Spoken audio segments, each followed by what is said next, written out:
Hey everyone, welcome in to the Bipolar Show. My name is Cameron, My name is Brian. and thanks for tuning in to the first episode, the premiere. Today we're going to get to know Brian a little bit, get to know his journey, some of his goals going forward, what this show is going to help accomplish along the way, and of course we're going to get to know a little bit about what it's like to be bipolar and how it affects your everyday life. So don't forget to like, subscribe, hit the bell, and you'll get a notification every time we release a new show. All that fun stuff you hear on every single YouTube video. Do it. Yeah, all that stuff. We also follow us on TikTok, Instagram.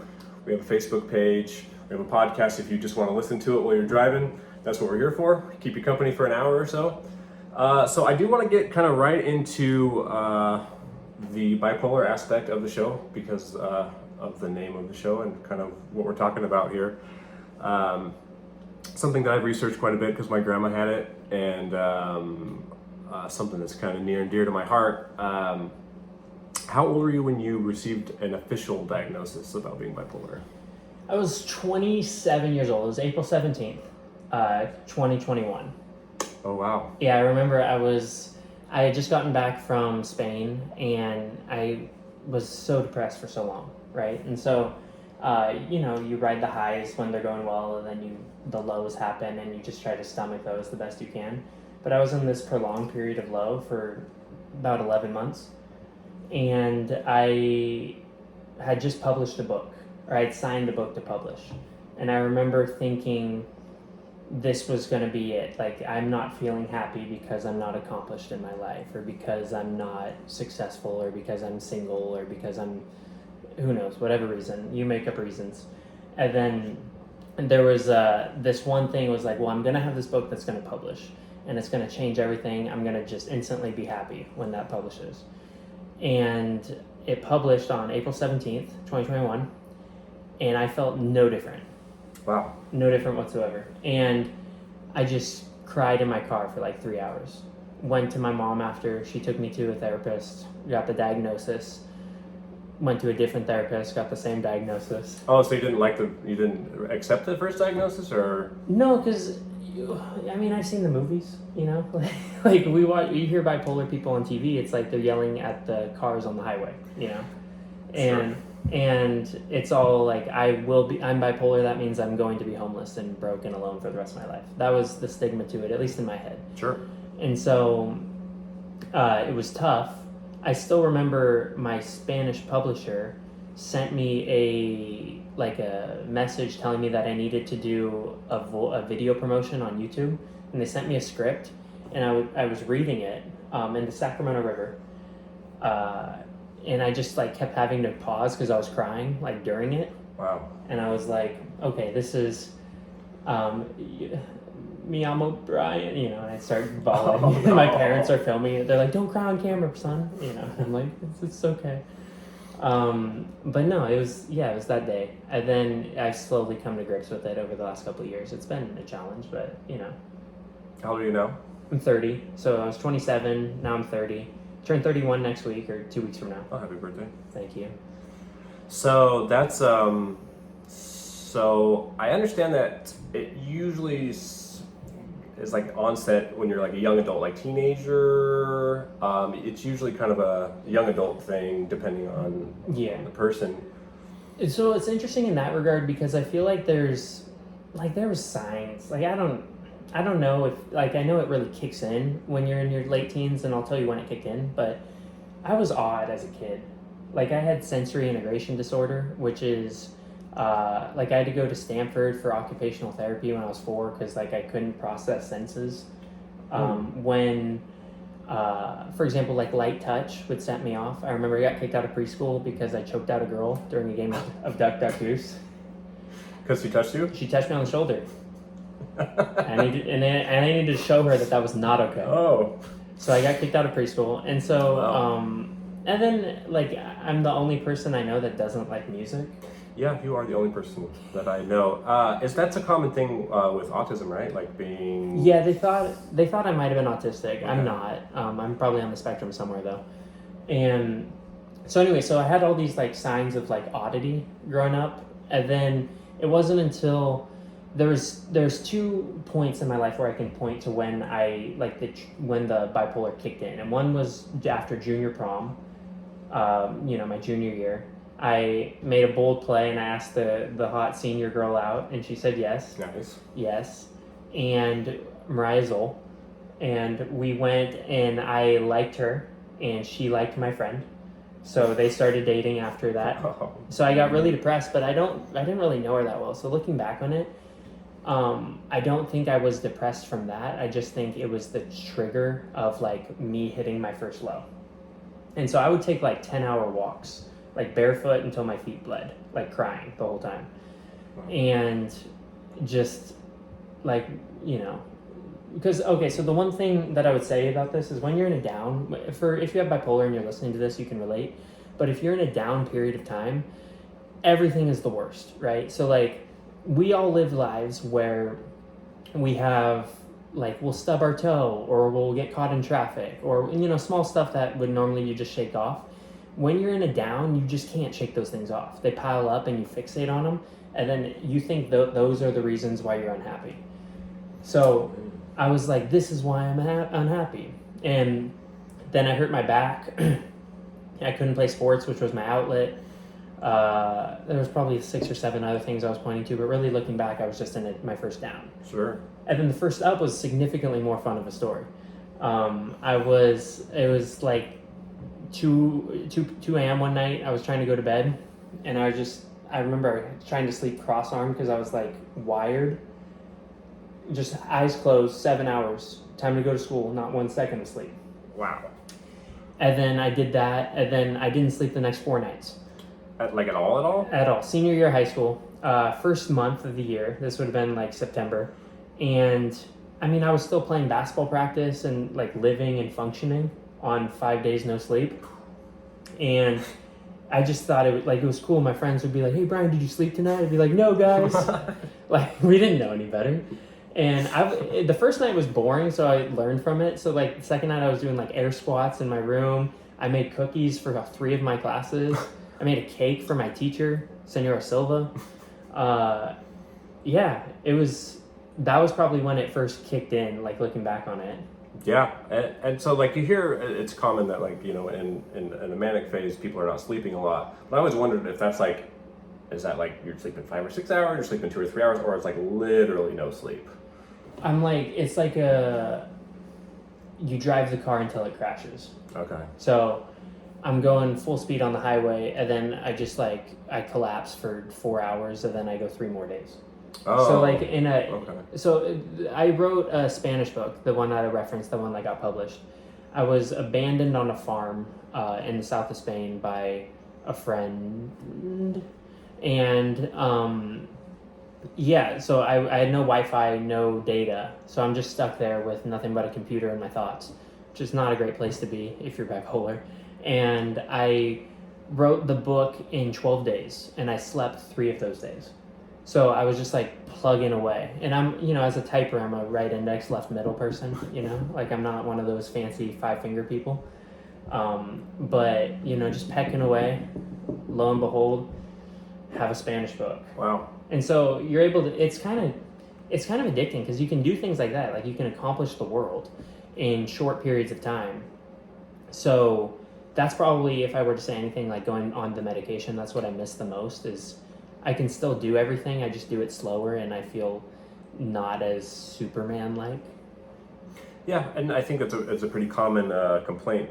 People feel when they're manic, they feel like they're at their best, unstoppable. That's when they're creating art and literature and music and there's a fair amount of famous people that are creating world-class art when they're in that manic phase, and they don't want that taken away from them, even as destructive as it can make them in times. Mm-hmm. Do you feel like you get pretty self-destructive in times, or do you try and focus it more for like use your powers for good than evil kind of? Well, I got lucky. I had alcohol family problems growing up, so like I never got into I've never drank or smoked. I've never had coffee. I've never had an energy drink, and I haven't had soda in 16 years. So I avoid all the addiction things because I'm just terrified of becoming addicted. Sure. I did meet Cam playing poker, so I'm addicted to that, but we're working on that. But anyway, so I've avoided those. So I'll get like addicted to working out, or what were we talking? Working out. Writing was one. It's like you're just storytelling in general. Like I like telling stories. I'm sure you'll gather that by the end of this podcast. But when I have an idea, it's like a cancer in my head. Like nothing else matters until I get that thing out. Okay, so it sounds like an obsession. You say addiction, but obsession kind of is more what comes to mind when you say it like that. An obsession is probably a better word for it. You're right. But it's different now because like I've written 8 books. So I travel the world. For those of you who don't know, I traveled the world to learn languages. That was my shtick. Was when I'd go up, and then when I'd start to be coming down, I would move. Because I'd get a new burst of energy, I'd like trick myself into not getting depressed. So I'd have 3 months of living in Italy or France or Tanzania or, pick a spot. And then I'd start to crash a little bit and I'd move to a new place and try to learn a new language. And one of the ways that I would learn languages is I would write books in those languages. It'd help me learn grammar, vocab, and just general storytelling. And if you're telling a story about a soldier in Italian, you need to learn all the war phrases. So you get to improve your vocab a lot. But when I do that aspect, it worked for me for a little bit of time. But then once I got out under the medium stage, it was like one of those Native American fishing traps. Like the fish can swim in, but it can't swim out. I couldn't get undepressed. So I was able to kind of fight off my depression for years by just moving. And then finally COVID hit and no one could go anywhere. And I got real down. So I don't know if that answered your question at all. So you feel like,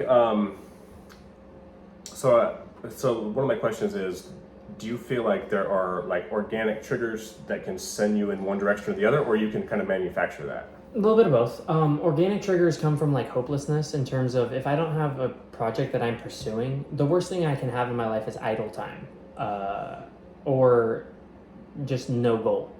I've written a lot of books, and one of the books that I'm writing right now is a diary book of a bike trip that I was going to take from Denmark to South Africa. And because I've had partners bail, I've had funding issues, like it's fallen through about 7 different times. But that's morphed into like a concert I was going to put on in Tanzania, a walk across 2 continents, and a TV show. Like it's merged like 7 different times, but like I always had a goal. Like when this fails, I do this. When this fails, I do this. Mm-hmm. So people usually like talking to me because they're like, "Oh, Brian, what's up with you now?" Because it's usually pretty exciting. Sure. But right now, before this podcast, actually, I was struggling really hard because I didn't have purpose. And so lack of purpose, I think for anyone is dangerous, but for a bipolar person, it is especially dangerous because you can get real down real fast. And on the flip side, like a trigger, if I get a new purpose or a new idea, like the world stops for a minute and I focus all my attention on that. Like I wanted to invent a defensive slide thing for basketball that you tie your feet to a pole and they don't let them get too close to each other so you don't get crossed over. Oh. And I had the idea at 2 a.m. because all my ideas happen after midnight. And I talked to my friend, I called him, I woke him up because we do that. And we worked on it. We spent the next 4 hours working on like a prototype, and he's more technically sound than me, so he made it. He sent it to me. We were working on patenting it. And it was like 3 days where this was like my entire purpose. And then I realized it already existed. Oh. And not only it already existed, it was already doing well. And an NBA player named Spencer Dinwiddie is promoting it and has it. It's called the D Slide, which was objectively a better name than our ankle saver. So D Slide is a good name. yeah, it's a great name. But there's so many times in my life where I've had like a wasted night where I'll have like an idea and I won't be able to sleep and I'll pursue that idea. Like I had an idea 2 weeks ago. This is even on medication, so I'll get to that in 1 second. But on like my night was, what if there was like a cheap app or an app that showed people the cheapest ways to get things. So like you can go on and say like, this is the cheapest places to order food, the cheapest places to get a lodging, the cheapest gas. So I spent all night like, what name would I use, like who would code it. Like I talked to a friend of mine who knows how to code, she was into it. And then I got to school because I'm a substitute teacher, and I talked to my coworkers and they're like, Yelp, just you can filter by price, and same on Airbnb. I'm like, oh, cool. So that killed that. Sure. So for every idea that I pursue, there's about 100 that get shot down in the initial stages. I think that's pretty common with anybody who's kind of passionate about coming up with new ideas. Like you're gonna run into roadblocks. You're gonna find out it's already been done before. Yeah. I had an idea for an app one time that would, because I swear Yelp didn't used to tell you what was open. They just told you what was in your area, and I was like, you need an app to tell you what's open at 10, and then Yep, gets a filter in there, and then there's no need for the app anymore. I think that happens a lot. So, how hard is that to experience? Is like a big crash when you hit that first roadblock and like in an idea like that? Like how is that? Is it like a devastating crash, or is it like time to pivot and move on? Time to pivot and move on. It's not that big. It depends how much time I've invested in it. So like if I just had one night, it's like, all right, now I'm going to take a nap because I didn't sleep last night. I'm tired. And it's like I'm able to sleep at that point because I wasted all that time before, and that's the letdown. But if I had an idea for a fitness app when I was in college, that it's like on-demand personal training. So we hired the trainers. They went on, and they would like yoga, basketball, whatever. You would go on as a user, and you would say, I want a yoga trainer at 5:00 Saturday across the street from my house, and we would have it all filtered. We had the trainers working for us, and they would pay $50 an hour, which is cheaper than would go in gyms, and the trainer would get $40, which is more than they were getting in gyms. Sure. And we would get, after the payment processor, like $8. And I spent years on that and never really got it off the ground the way I wanted to. We were up in LA for a little bit, tried in Miami for a little bit, and just had tech problems because I don't know how to code. And that was a crash because I invested so much time in it and I couldn't make it happen. And I always take every loss personal because it feels like I'm failing. Sure. And which is why I'm down right now, because I'm an author that's not selling that many books, and I'm living at home with my parents, which is where we're filming this. And I'm trying to, this podcast is a way to help me get out of that rut a little bit. Okay. So, we'll see what happens, but it's usually time spent leads into how bad I feel when it fails. Okay. A question. So you say you're low right now. Very. So if we're gonna put like a mood stability to 50, like there's people that walk around like around 50 all the time, which is crazy to me. Bastards. Yeah. And you say like when you're like you're peaking, you're say 100, and when you're low, you're at a 0. Okay. Okay. So where would you say you're at right now? Okay, so I would say 100 is no sleep for 6 days, writing books, and just like having the most incredible nights every night. 0 is suicide. Okay. That's my scale for barometer. I would say that pre-medication, I would got as high as 100, and I could go as low as 0. And I had both of those cases, and we'll get into that at a later date. I don't want to bring that up on the first episode. But once I got medicated, I'm still Brian, and I'm still bipolar. Like, I still have the same swings, but instead of going 100 to 0, I go 80 to 20. It's both are capped a little bit. But I still have the swings, and I still have the depression, and I still have the mania. But instead of going 5 nights without sleep, I'll go a night and a half. Instead of going 11 months depressed, I'll go 2. Hopefully. But so 80 is my high and 20 is my low. And right now I'm like a 20 and a half.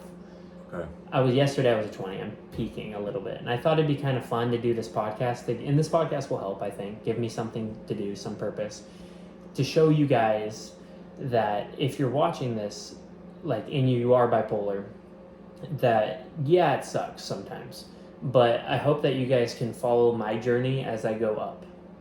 Because I've got to go up soon. I'm not getting any lower than this right now. And so I think too, one of the myths is like, I would think like if you're kind of at your lowest that you could do, like in my mind, it would be hard to like even kind of like get a hold of you to do something like this, because it's just like I've encountered people that are like, I can't get out of bed, I can't do anything, I can't find motivation to do anything right now.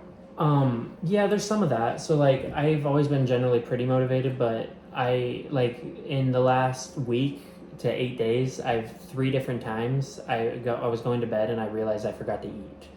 I was very depressed, I still am, and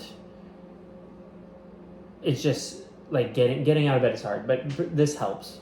Okay, so like, yeah, and like you said, so having goals helps. I think that's being goal oriented is a big thing for a lot of people. You know, having stuff. And do you break those down into like short, long, medium term goals, or do you just kind of, this is my goal, something to work for, whatever it takes, kind of thing? I have an idea.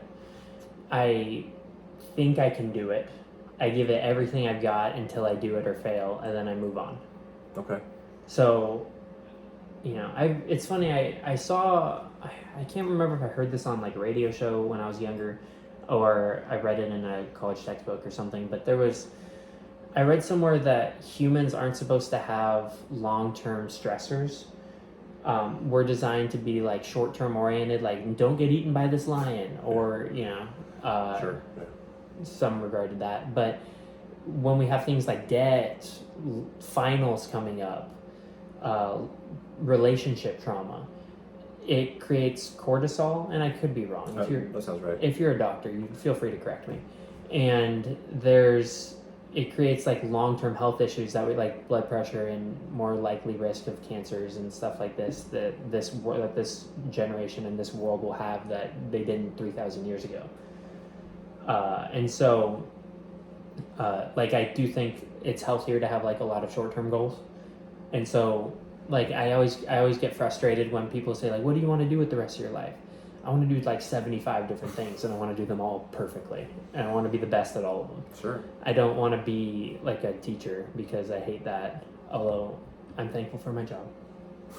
So, if you're watching this, Miss Parsons, my principal, but like for my next goal, what I'm going to try to do is I'm moving to Portland, Oregon in like 6 weeks, and I'm going to try to make it as a stand-up comedian.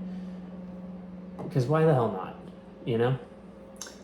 So this is an interesting thing to me, and this is kind of how we connected on this. Is like I'm a big fan of comedy, like in general, and like besides stand-up, I mean, there's a lot of mediums and ways to be funny, right? Like you can be a writer, you can do sketch comedy, you can do improv, you can just be like funny person to be around. Those are all different like mediums and skill sets.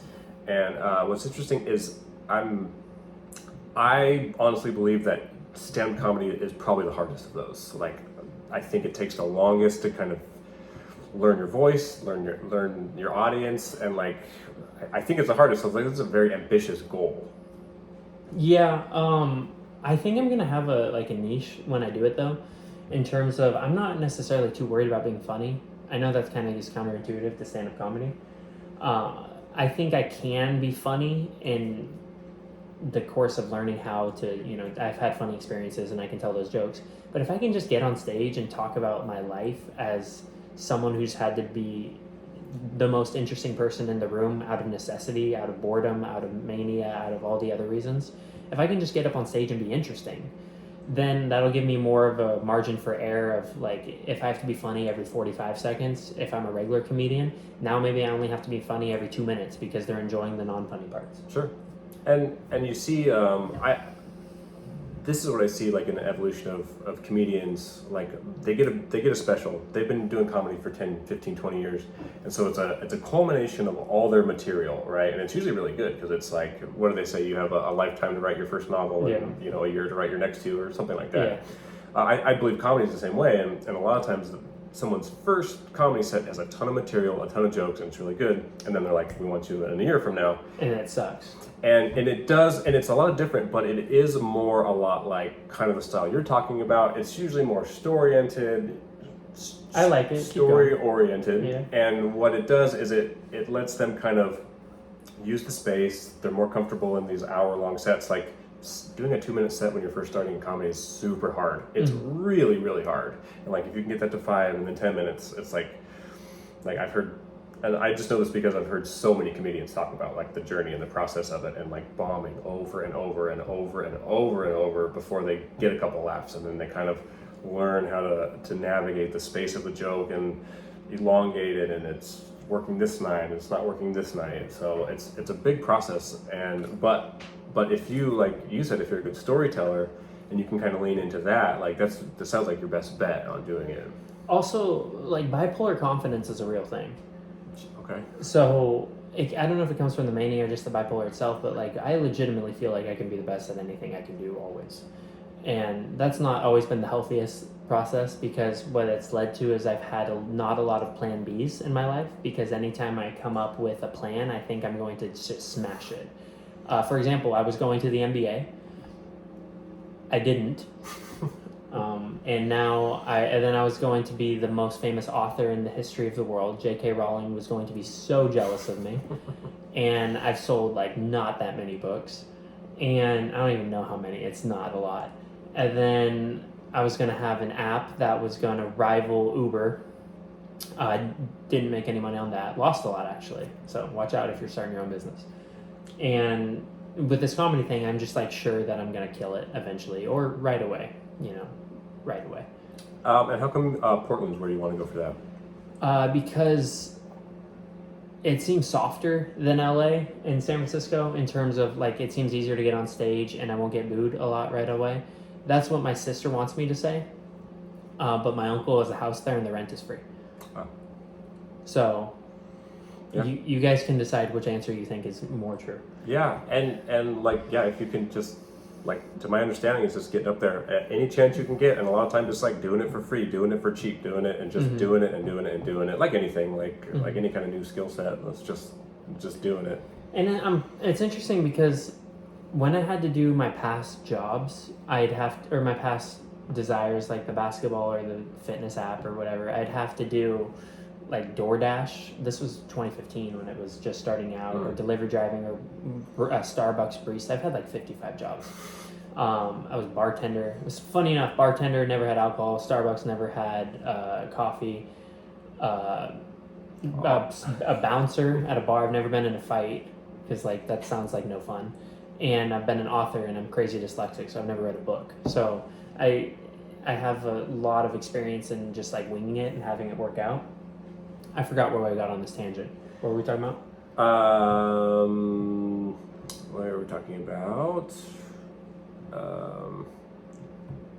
I think you started talking about how your manic confidence is a real thing. Oh yeah, it's a real thing. So, you honestly sound like people that I've talked to that are high on cocaine. They think they can do anything. They've got all these business plans. They're awake all night. Yep. It's great. Pretty similar. Pretty true. But I think like any girl that I like will like me back, and then that never ends up happening. So it's weird. It's the confidence is. It's nice. Yeah, I mean, it sounds like it makes it easier to brush off failures. No, I take those super personally. So, I'm assuming though that you you work on this project and it doesn't work out, but I'm sure you learn a lot of lessons from that for the next one. Like even if it's a different thing or not really. Okay, well, it's funny you mention that because I've been hearing this phrase a lot lately, where you either win or you learn, and I'm real tired of learning. So I need a few wins. Going back, I remember what I got sidetracked. We were talking about like my plan, doing the comedy thing going forward. I've had to have these jobs that don't pay very well and that I don't like. And now, because I have a college degree, which is nice, I never thought it would come in handy with what I wanted to do, but it has a little bit because it's enabled me to do substitute teaching. And I'll be able to substitute teach, which does pay pretty well, and I don't like it. But at least, you get one of the two things. So I'm going to Portland, I'll substitute teach during the day. Not looking forward to that part of it, and then I'll just frequent open mics, whoever will let me on stage at night, and I'll tell you guys how the journey goes. Yeah, this is a really cool idea, and I think I think it'll be good for you and a good way to kind of channel, because it sounds like you're a thinker and an overthinker. Absolutely. So that'll be a way to just kind of workshop your own jokes in your head, kind of play them out, and like just think about how they might they land. And I think Portland would be a good place for us. It's a big city. Yeah, and like I said, I'll be able to stack cash living with my uncle and perform. I think I really haven't done any research on the Portland comedy scene. I tell my parents I had to put them at ease, but I've done zero. I'm just gonna move there and hope for the best. I also okay. So with the bipolar confidence, I like to keep that confidence and ride high. I don't like to be discouraged in any way. So oftentimes I'll go into a situation with as little information as possible and just hope it works out. And it usually doesn't, but it's nice going in. I see what you're saying. Like for example, there's Workaway. Workaway? This is interesting for you guys if you guys are interested in travel and doing it cheaply. Have you heard of it? I've heard of maybe. Okay, so what it is you go on an app. You spend like $40 a year, so you just join the fee, and you can pick these countries to do. Like, I did it for a couple of years. I did it in Italy, Spain, Tanzania, Egypt, wherever, and you'd say like where you want to go, and it'd filter all the jobs that you could do there. And they don't pay you. Most of them do. Some do, but those are hard to get. Most of them don't. It's just room and board, and you work 25 hours a week for them, and they put you up and you live there. So they say 25. They usually try to get a little cute and make you do 60, but A little bit more. yeah. Like I was a nude model in Florence. I milked cows in France. I worked in an orphanage in Tanzania. I took it everywhere I could, and I had a system with Workaway where I would say, I want to go here and I want to learn this language. So when it was time to learn Italian, I would apply to every job in Italy that I could feasibly do, whether I wanted to or not. And then the first company or the first person that got back to me and say, you can come here, I would choose that, regardless of if a better opportunity came along the way. And I was like, this is fate and it's going to work out. And I had like 19 different Workaway experiences, and 3 of them were good. So I recommend you read the reviews and you do a little bit more research than I did, but it's just never been who I am. Okay, so that's kind of interesting. So you don't like to go into a lot of situations like what I would consider like researched and prepared, and is that like and you think that would come off as like discouragement, like that you put in your own head? Yeah, it's like talking myself into not doing it. Like I want to have no reasons to not see or do something. Like I don't even like watching movies I've seen previews of. I get that. I don't like that either. No. I totally get that part of it. I kind of want to go back to, so when you wrote that book in Spain, Yes. Was that your first book that you wrote? No, it was the 4th at the time. So I lived in Italy for about 5 months and I learned Italian, and I was riding a high actually in Italy. This was circa 2018. This was July to December 2018. And it was my parents, my sisters and I, we went on a cruise through the Danube River where we went from Germany to Budapest, and it was 12 days or something. We got off and my whole family went back to the States. And we're in the airport and they're like, where are you going to go now? And I'm like, I think I'm going to stay. They're like, what are you talking about? It's like, yeah, I don't want to go home yet. So I booked a one-way ticket to Torino, Italy, because there was a girl behind me in a cafe or in the Boise State mess hall, dining room, whatever you call it. And one day, and she was talking to her friends about doing foreign exchange in Torino, Italy. She spent the whole 25 minutes I was there talking about how it's close to the mountains, but it's a city, it's beautiful, the people are nice. She went on for like 20 minutes. And I never turned around to see what she looked like or introduce myself, but it stuck in my head, that Torino. So I just kind of, kept it there. So when I was in the Budapest airport, I just saw there was a flight to Torino. It's like, all right, this is a sign. Fate that you were talking about. This is the fate. So I booked a ticket, I went to Torino, and I had just one backpack, and I went to a bar and I just sat there until I heard someone speaking English. And it was 2 girls from New Zealand. And I just was like, hey, you guys are speaking English. And they're like, we have boyfriends. And I was like, so that's not what this is about. But also a bummer. But no, so I told them my story, and they said I could stay on their couch for a couple days. And they're the ones that told me about Workaway. I signed up with them at their house. and I got my first placement like 3 days later. And so that's how the Italy thing started, and I was there throughout the country for about 4 or 5 months, riding pretty high. And then I got to France, and sorry, this is a super long-winded way to answer your question. But I was there for 2 weeks in the French Alps, and it was cold and dark, and I was depressed, like almost like that. And I was losing my Italian, because when you learn one language as an adult, it stays solid until you learn the next one, and then you learn the next one, and they merge. So my Italian started being eaten by my French. So when my friend called me, Michele, he's like, "Ciao, Brian, come sta?" Like, "How are you?" in Italian.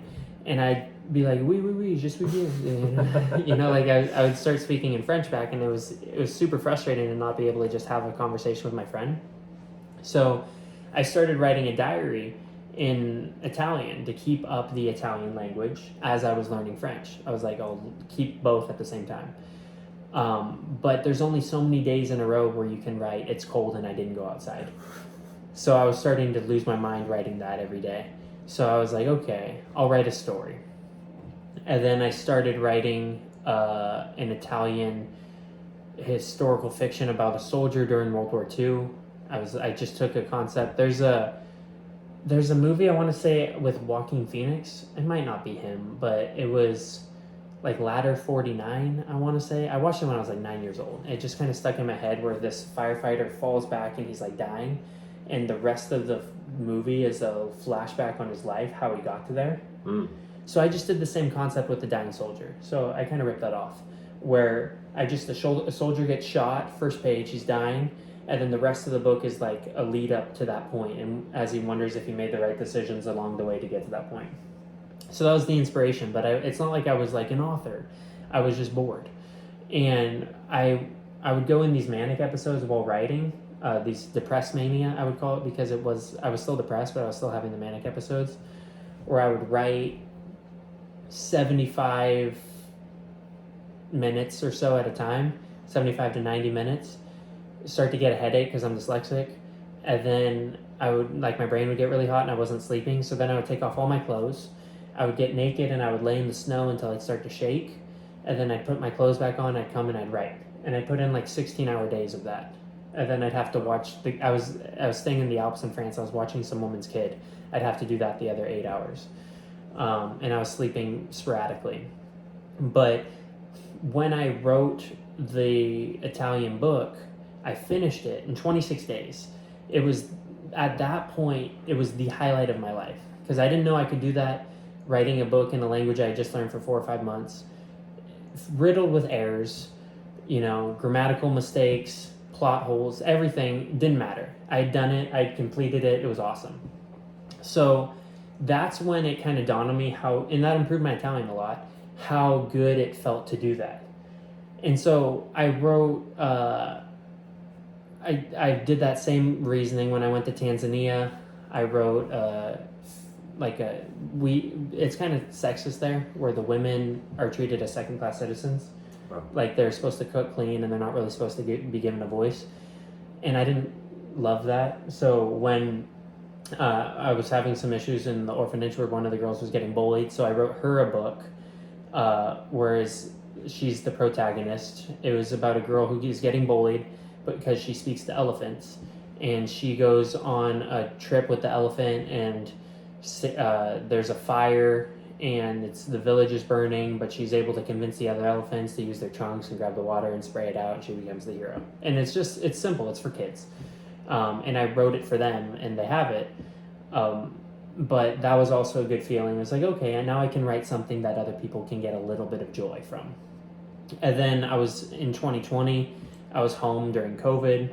I wrote a French book because it had been a while since I spoke French, and I had an idea and I wanted to rep it out. It was about like a suicide forest in Japan, and I was feeling kind of dark at the time, so it felt like a nice lead in, like, I'm depressed, this is depressing, let's get depressed together.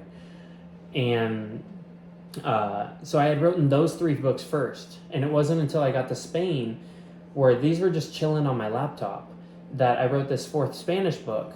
And long story short, or slightly less long.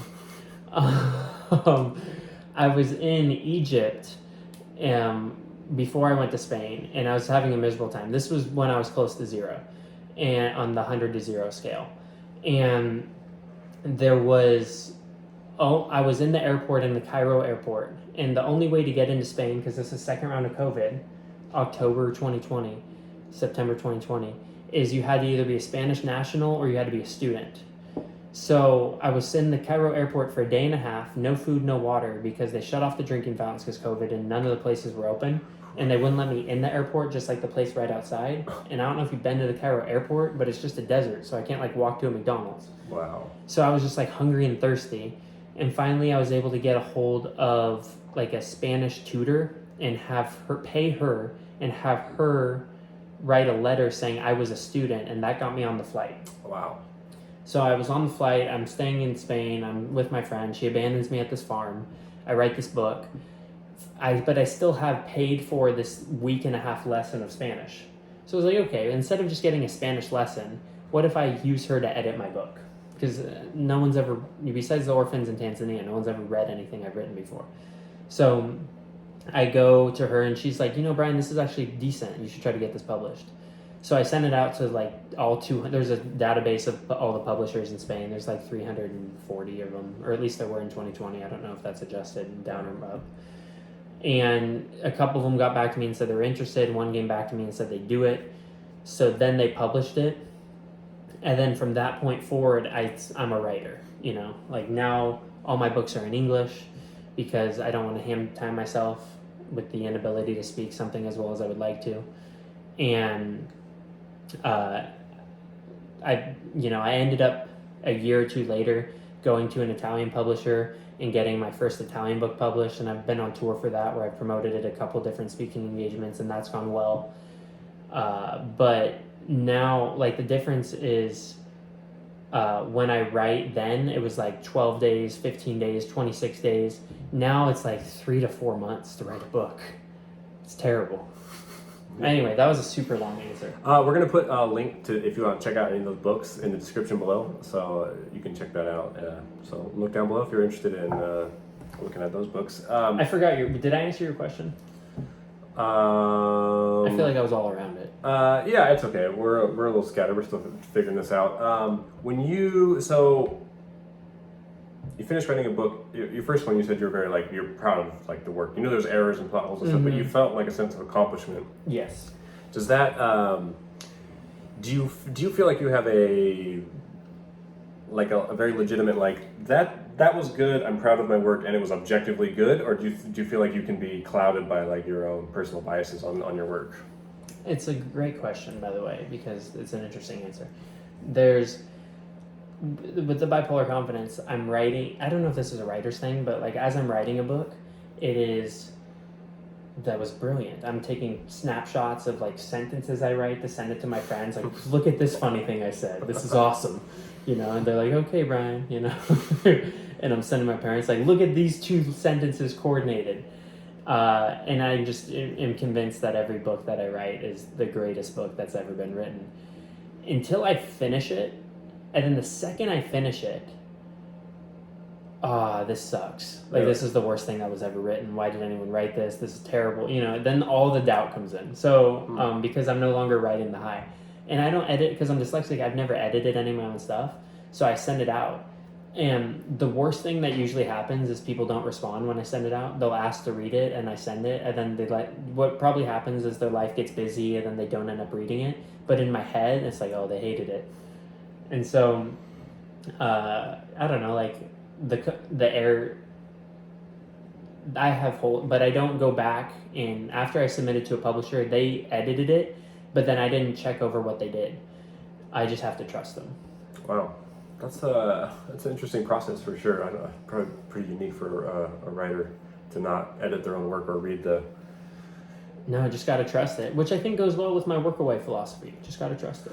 Yeah. So after some time passes, do you think you can look back and be I think that was pretty good, or I think that was actually really good, or not my best work, or is there an amount of time where you can kind of objectively look back at stuff that you've done? I forget what I write because I write them, maybe not as much now, but I write them during manic episodes, so I'm not fully lucid during those times. Sure. And so people, like, I'll have, when I had, like, this is an interesting thing too, with like when I had to promote my Spanish book, I had to plead to these little girls on TikTok or on Instagram, like these 13-year-olds that have like Instagram pages for their books. So I'm having to like ask like 13 and 14-year-old girls to promote my book. Oh, which is a little humbling. And they would promote it, and a lot of times they'd like it, but they'd ask me questions during it, like, why did you say this? And I would oftentimes say, I don't remember saying that, but I feel it, so that's funny. Like, they asked me, should I dog Florida or no? Sure. Okay, so this woman asked me, like, why did you refer to Florida as the trash can of the United States? And I don't remember writing that, but I do remember feeling that way. So I get through these like sort of like, right. What happened? Interesting. So you've written 9 books, you said? 4, 5, 6, 7, 8. Okay, 8 with the 9th one in my head. Okay, and then how many have you published? Just 2. 2 published. I think many writers would be happy to have 2 books published, so you can't call that a failure, I would say. Like, it kind of feels like it though. I understand. Like I have the one published in Spanish. It's called The Crush. They kept an English title on it and like a red page with a black heart around it. And I hate the name and I hate the cover and I hate what my publisher has done with it. So the first thing I'm going to do when I get a little bit of money is I'm going to buy the rights of that back and I'm going to rebrand it. Because it's not like a Nicholas Sparks novel. It's a travel and adventure romance. Romance being the 3rd word in that sequence. Okay. Anyway. They're like, you should trust us. It'll be romantic, and like romance sells. But so like, not only did I sacrifice my beliefs for dollars, but I sacrificed my beliefs for not receiving dollars because it also didn't sell. And then there's Il Sospiro del Soldato, which is an Italian, and that's only been out since March. And that one's doing a little bit better. But I'm a fan of, they've done a good job with that. So no qualms. Cool. Yeah. And then the French one, I still have to move. It's so jaded. Like I have so many errors in that it's like barely legible that I have to legit move to France for 3 months and just go to like a university, meet with a student, be like, I'll pay you to edit this. And there's going to be a point in time where I'm going to have to sit next to them and they'll have to be like, what did you mean when you said this? And I'll have to be like, I probably meant this. So that's why that one's not out yet. That one needs the most work. The Swahili book, there's no market for it. Is that the children's book? That's a children's book. Is that illustrated too? Yeah. Did you illustrate it? No. I had a local, I lived with a host family, and the brother who runs the orphanage, his younger brother, someone who runs the orphanage, his younger brother did the illustrations. So I had this dream, because I also translated it to English, where I wanted to do sell the English copy, and then for every time someone bought an English copy, I would donate a Swahili copy to Tanzania. Oh, okay. So it was the goal in that was never to make any money. And then I wrote I'm writing an English trilogy about like a future dystopian. I'm not going to give that one away because I'm like pretty proud of that one. I think that one's going to be a bestseller at some point. You'll see. And then I wrote another comedy recently, and I wrote a diary book about my bike series. So that's like my bike trip that never turned out to be a bike trip. It just turned out to be a travel diary. So you've written a comedy. Yes. I haven't read it. You just told me recently you've written a comedy, and you think that it is like funny, like it's like, I mean, I'm sure you think it's funny, right? I mean, looking back, do you think like is it like a laugh out loud, or is it like amusing, or is it like? If I were to grade my 9 books, it's number 9. Oh, really? Yeah, I mean, it's just like it started the same way all my other books start. It was 2 a.m. and I couldn't sleep, so I had this dream or idea, and I just started writing, and I thought it started off pretty hot. But the concept is it's a 25-year-old data analyst, and he is tired of girls ignoring him. So what he does is he makes a wish on a magic book in the library that no matter what, girls have to pay attention to him. And then the next day he wakes up and he's the only man in the world. So it's like him coming to grips with like all this new attention he's getting, like just the most mediocre guy you could think of, like getting all this attention from these incredible women, and he just slowly becomes more and more of a douchebag, because with absolute power comes absolute, what's the phrase? Douchebaggery? Power. Yeah, Power corrupts. Absolute power corrupts completely. Okay. Or absolutely. Yeah. So it was, when I write my books, I have like a theme in my head of like, I want to show this message, and I'll cater a whole book to a message. And I'm not going to tell you what the message is on each book, because that'll spoil the ending on a lot of them. But this one, not so much. But it's okay. It's like a late night Netflix, 2 a.m., can't sleep, you know. Okay. Like, it's entertaining, but it's not my best. Okay. And like, because I've heard a comedian, he, you know, kind of going back to the comedy part in stand-up, is a lot of his process for building a set is he would just kind of pick a topic that he kind of had some thoughts on, some kind of funny thoughts, and just long form write an essay, and then try and put funny parts in there. And then he'd think about it later, and then try and condense it into like the funny meat of the topic. So I don't know if that could be like a way that you could kind of explore the space and kind of develop material if you're already kind of comfortable in that process, or I don't know how comfortable you are with the writing process. I usually have a start and a finish, and then I write 1,000 words. So I have a process where I'll get horizontal, and I'll write 1,000 to 2,000 words at a time, you know, and then I go on a 20-minute walk, and then I get wet. So like shower, hot tub, pool, summer guard. We used to have a hot tub and a pool, now we don't, so now it's just showers. And I usually have a longer beard when I write. All these things facilitate me feeling like I can write better. And then I do the same thing over and over again. So I'll write like 6 or 7 or 8,000 words in a sitting. But when I do that is I know what I want my book to start. I know what I wanted to finish. But all the middle I invent as I go along. So I don't have like then this, and then this, and then this, and then this. I just start writing, and then like, oh, I guess this is going to happen here. And a lot of times I'm surprised by the way my books turn out, because I don't really know where I was going with them. Do you feel like when you're typing, it just sounds like you're not a very fast typer? Very slow. Do you feel like you're having trouble keeping up with your brain? 100%. Okay. Yeah. So I mean, that's a good way to be able to type for a long time, because you're just, you're kind of playing catch up, and like if your brain's, and do you, like in that space, are you like kind of building the story along, like as you're kind of typing, like the part of the story, are you still kind of like able to do that at the same time, think about where the story's going kind of in the background? I leave a little bit.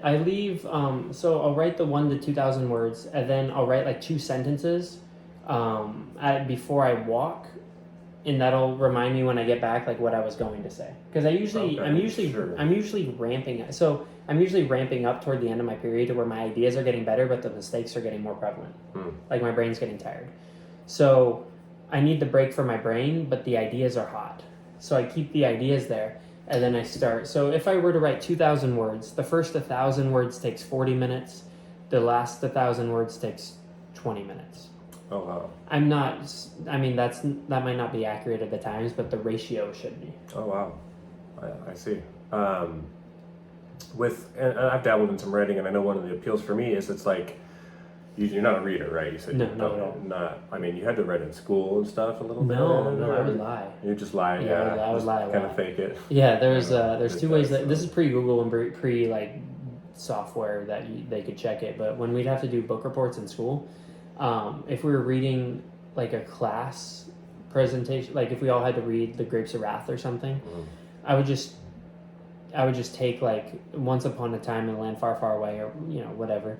I'd take like the first sentence, and I would say, the author, I feel like when he was talking about this, wasn't necessarily talking about this round. It was more of a metaphysical standpoint, and I just go super introspective and deep on it, and just BS for 5 minutes, and then my time was up. And they'd be like, "Wow, interesting take, Brian." I was like, "Yeah, okay." And then the other way, and this is maybe where I got my storytelling, was when I would do a book that was original, like we'd have to read one and then do it. This is like 07, so Google existed, but it wasn't super hot yet. Yeah. I would read a book. I would make one up. So I would say like, this is called Jiminy's Crickets, and this is a story about Jiminy, who went to the store one day and he stepped on a cricket. So he spent the rest of the day trying to find a replacement cricket because this family was coming home. And I don't know, I would just make something up. Like, it was easy. Just make up. I might have done that too. Just like make up a book. Sure. Or like a synopsis of a book. Yeah. And if you can speak well, like, it's fine. Like, no one's going to question you. I had a huge beef on this, actually. This is my frustrating thing. This is my rant. Okay. When I was in college or high school, you ever notice how when you do a public speaking presentation, everyone gets an A who participates? And the teacher always says the same thing. If you participate, you get an A because public speaking is hard. Well, shit, chemistry's hard for me, and I don't get A's for participating. So if there's something that I do well, why is that downgraded? Because it's hard for everyone else. That's fine. Yeah. My similar rant is whenever we did in the public speaking presentation, I always got A, you have a nice voice. And I'm like, I don't have control over that. Like, what about the material I worked hard on? Give me an A for that. I don't, like, who cares? Yeah, I never worked hard on the material. I just spoke. But yeah, like you said, if you're a good speaker and you can kind of read the room and kind of, BS your way through stuff, you're going to be fine, especially in middle school, high school. Yeah, you're fine that way. And so back to what I was saying, like, I've dabbled a little bit in writing, and one of the big appeals for me, and obviously this is different for you because you're not a big reader, readers like to be lost in a world, and that's kind of the thing. It's like an escape. It's like, yes, get home maybe an hour before bed, and especially like good writers will take you somewhere that you're not out. But I felt with writing, it's even more like that. Not only is it like that, you are controlling the world that you're in. So you find yourself lost in these worlds that you're writing, where it's like you're almost there. Sometimes I've cried before when I've had to kill off a character. Really? Yeah, like it's personal. Sure, sure, yeah. Yeah, it's very real. The characters, you learn to like them or love them or hate them sometimes, and it just it's a great question, but it's very, very, very real.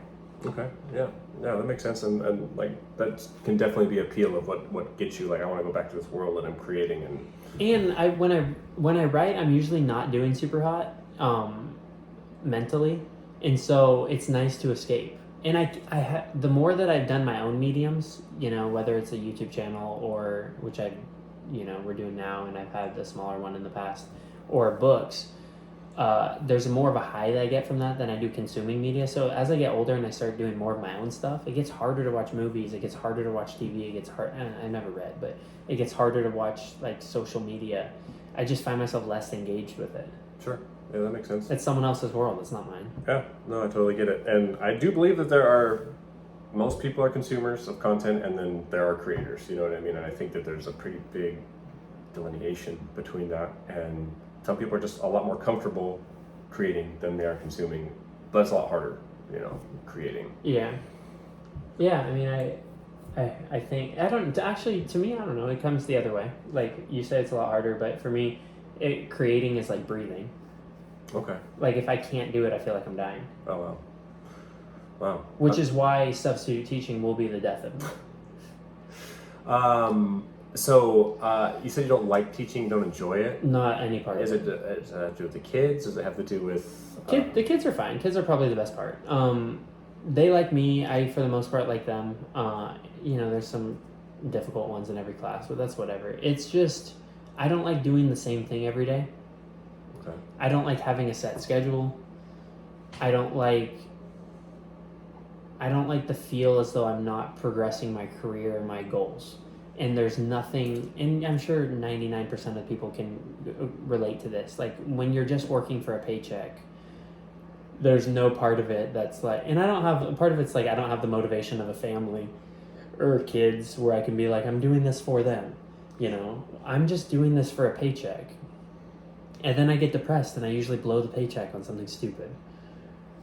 Yeah, and so I can understand like the appeal of being like a comedian, right? Your hours are going to be a lot different. You're going to be setting your own schedule. You're kind of, especially if you're successful, you're going to be traveling a lot. Which I hope, Yeah, like ideally, yeah. But you said something interesting earlier about the comedians wanting to do, like, their first special is like their whole life's worth of jokes. Mm-hmm. And then their second set is like the next year. Mm-hmm. I think I want to have, so we talk about goals for this show. I want to have my own Netflix show, but I want it to be different than, like, if I have a stand-up show, that's great. Don't get me wrong. Like, it'd be cool. I don't want to poo-poo that. I haven't done my first stand-up bit yet, so that may be a bit ambitious. But I don't want to have it for that. One of my plans was I wanted to do like a mental health walk from South Africa, Cape Town, South Africa, to the pyramids in Egypt, where I tell my story as like a bipolar person who walking has helped a lot, where when I was really manic, I would walk to calm myself down, and when I was really depressed, I would walk to bring myself up. It was sort of a mood stabilizer. And I would do that, and I would incorporate sort of like an Anthony Bourdain with his interesting places with food. I would do it with mental health. So as I'm going through Tanzania or Kenya or Uganda, we talk about like what mental health issues arise in their country, and do they have less of them because they're less dependent on technologies that we are, or are they just swept under the rug because they don't have screening processes? And so I tell how my story, I'm lucky to get medication and therapy because I'm in this part of the world. And I would say like what programs exist in the Sudan, for example. And if there are some, I'd highlight those. And if there are not, we talk about how we could get them better. So that would be like my special. I do like a 25-minute episode in each country as I'm walking 10,000 miles, 8,000 miles, something like that. And it would take about a year. And that's what I've been trying to do for the past year, trying to get funding to do that. And that's what I want the show to be about. But then after that, I have all these other show ideas and book ideas. So I like the comedy thing would be fun, but I want to do it for a little bit and then do this thing and then 65 other things. Okay.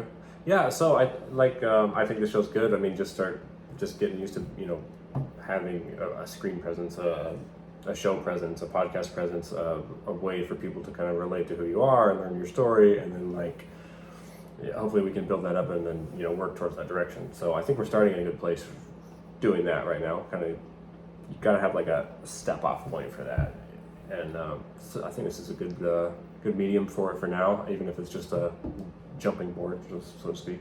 And it just gets me out of bed, like I said, like it's something to look forward to. Yeah. So we're about a little over an hour. So pretty good first episode, I'm thinking. Yeah, honestly though, this is like, I hope people listen to it and watch it, because I've never done a podcast before, so I hope that they like it and subscribe. Yeah, like, subscribe, do all the things, follow us on all the different social medias. We'll have links to those in the description below. Super appreciate you guys hanging out with us today, and we look forward to a lot more content in the future. And if you are bipolar or struggling from anything, but any type of anxiety or depression or mental health, and you just want someone to talk to, like, hit me up. Like, I'm always down to have a conversation with a friend or a stranger. That's actually, I was in a recent relationship, and that was one of the bugaboos, was that she was not happy with the fact that I would have conversations with strangers so frequently. So, but that's who I am. So if you are someone that's going through a tough time, reach out. I'm all ears. Yeah, and ideally, like you said, it was probably at least a decade before you kind of put two and two together of all these things. Like, hopefully there's other people that could watch this and say like, hey, that sounds like me. Wait a minute, that sounds really similar. So yeah, anyways, thank you very much for tuning in, and we'll see you guys next week. See you guys.